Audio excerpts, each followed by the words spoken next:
Kabisa nataka kusogeza mbele Singida. Hongereni sana. Lakini nipongeze manispaa chini ya Mheshimiwa Mstahiki Meya kwa kupata hati safi. Lakini pia niwapongeze kwa namna ambavyo wameshughulika na hoja hizi. Mheshimiwa Mkuu wa Mkoa, hoja za CAG zinatuonyesha namna gani tunafuata taratibu, namna gani tunafuata sheria na miongozo mbalimbali. Kwa hiyo hizo hoja 46 zilizotolewa, manake kuna mahali tulimesa hapo.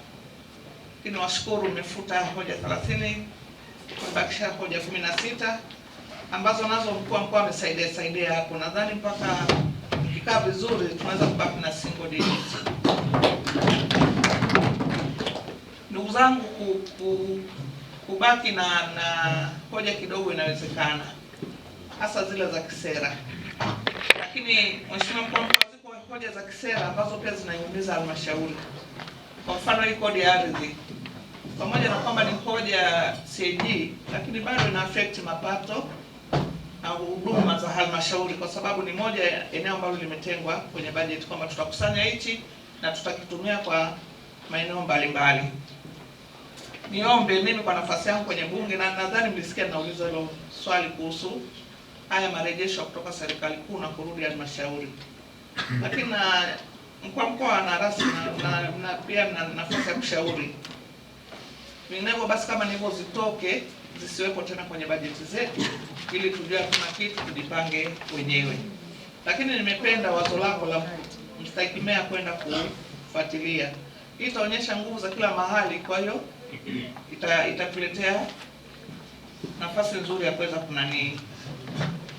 Lakini tuombe tushirikiane, tuonyeshe njia nzuri kabla ya kwenda kwenye laki. Hii miradi 15 iliyobaki angalau tuonyeshe njia, na tuombe sana mkurugenzi mkae na SEA awashauri namna nzuri na majibu mazuri ya kwenda nayo, ili asitokea kutokea tena. Lakini vinginevyo mnafurahia ushirikiano uliopo kati ya mkoa wetu wa wilaya yuko Bennett na sisi, na ushirikiano uliopo miongoni mwa madiwani na CFT yetu ni nzuri, bila kwa sababu kamati ya ulinzi na usalama.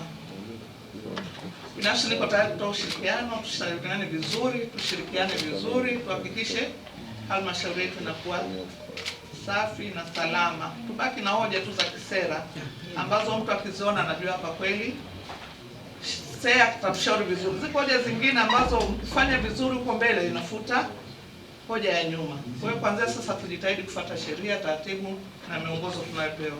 Asante sana Mheshimiwa Mstahiki Meya kwa nafasi. Asante.